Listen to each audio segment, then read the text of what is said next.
Can India be the next semiconductor hub? That's the big question as Semicon India 2025 kicks off at Yashbhoomi, New Delhi. The three-day event brings together government, global chip makers, Indian startups, researchers, and students. In today's episode of Straight Up by edX Live with me, Soumyangi Yadav, let's break down what is happening and why it matters. Semicon isn't just another tech expo. It's where India signals that it is serious about becoming a global semiconductor hub. Why should you care? Because semiconductors are in everything. Your phone, your laptop, headphones, even your car. Today, the world relies on a handful of countries such as Taiwan, South Korea, and the US for these chips. India wants to help change that.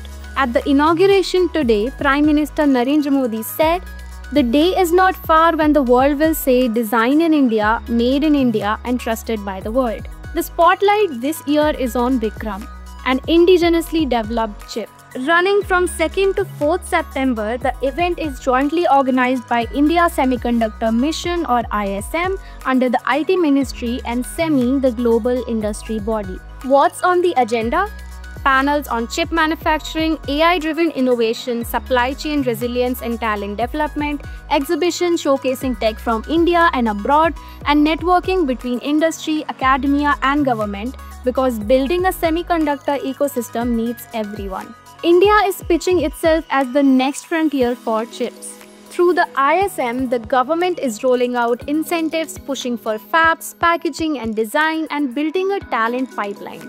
For students, the industry is set to scale and it needs talent. Lots of it. Companies are scouting not just IITs but also Tier 2 and Tier 3 colleges, offering up to Rs 50,000 a month for internships and much more for full-time roles. If you are studying electronics, computer science, AI or chip design, this is a strong moment to get in early.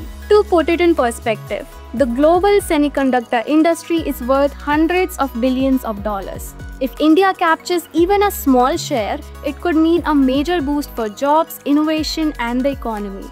What do you think? Can India compete with Taiwan and South Korea, or will it take longer than expected? Tell us in the comments. Like this video and subscribe to the channel for more such updates. We will be back with another video tomorrow. Till then, stay safe.